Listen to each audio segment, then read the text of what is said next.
কি মুভি দেখতেন, অনুভূতি কেমন এবং কি দেখতে আসছেন?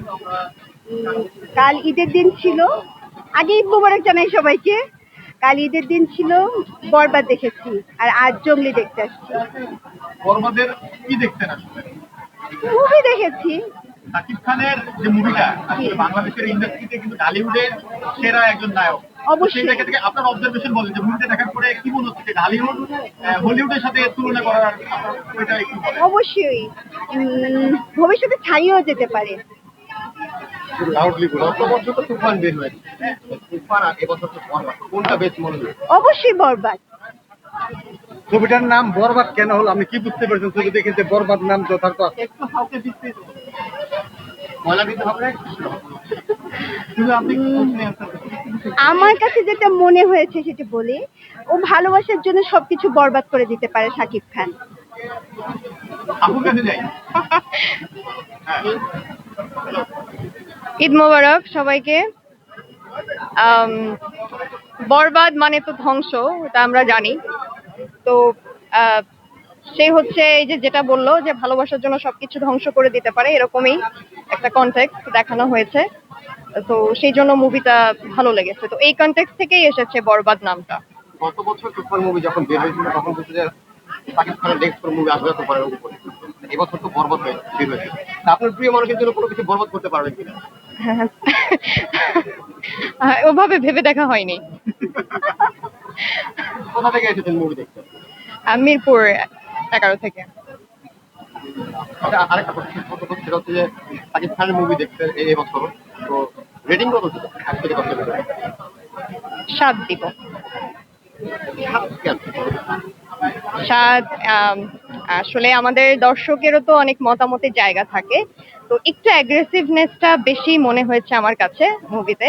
কারণ দেখা গেছে আমাদের যারা ইয়াং জেনারেশন আছে সবাই তো পজিটিভ জিনিসটা নেয় না, কেউ কেউ নেগেটিভিটি ওভাবে ওরকম আর পেজ ওরকম করতে চায়।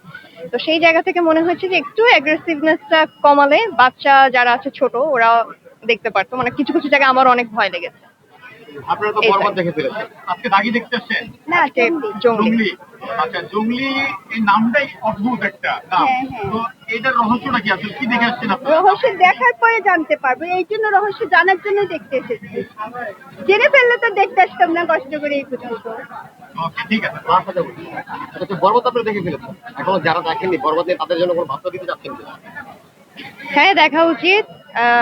ফ্যামিলি নিয়ে দেখা যেতে পারে। ভালো লেগেছে মুভিটা, বিশেষ করে লাভ কনটেক্সট যেটা, ওটা সিভিয়ারিটিটা বোঝানোর জন্য যেগুলো দেখানো হয়েছে ওগুলো ভালো লেগেছে। তো সেটার জন্য আমি সাজেস্ট করব দেখার জন্য। একজন অডিয়েন্স হিসেবে আপনার কি মনে হয় এবার বাংলাদেশের এসএমএলএসি ঘুরে দাঁড়াবে? হ্যাঁ, সবাই যদি এভাবে চেষ্টা করতে থাকে কন্টিনিউয়াসলি তাহলে ভবিষ্যতে এটা ভালো করবে অনেক। একটা প্রসপেক্ট ভালো। বরবাদে একটা কষ্টের একটা সিন ছিল যে শাকিব খান লাস্টে মারা যায়, ওটা কষ্ট লেগেছে।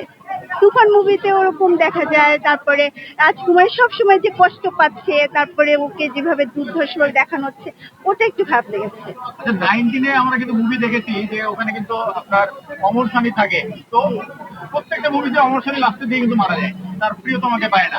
এই গল্পগুলো আবার ফিরে আসছে কিনা শাকিব খানের মনে আছে ওগুলো আমি দেখিনি, বাট এগুলো দেখে মনে হচ্ছে মিল হয় না, মানে হিরো হিরোইনের মিল হয় না। তো এটা দেখতে চাই, কারণ মিল হলে দেখতেও ভালো লাগে। কষ্ট, লাস্টে কষ্ট নিয়ে বের হতে হয়। যে সময় অমর স্বামী বাপ্পারাজ মানে কিন্তু ঠেকা খাওয়া, এই ব্যাপারটা একটা ট্রোল হয়ে গেছিল। সেটাই। এরকম আসছে কিনা আবার মনে হচ্ছে সেটা মনে হয় ফিরে আসছে, কারণ প্রায় সব মুভিতে তো দেখা যাচ্ছে মিল হচ্ছে না। মিল হলে ভালো হতো। শাকিব খানকে নিয়ে কিছু বলেন। শাকিব খানকে নিয়ে বলবো, উনি যেভাবে অভিনয় করেন আরো ভালো ভালো অভিনয় করেন, সুস্থ থাকেন, বাংলাদেশের মানুষের জন্য এইভাবে মুভি নিয়ে আসুক। এই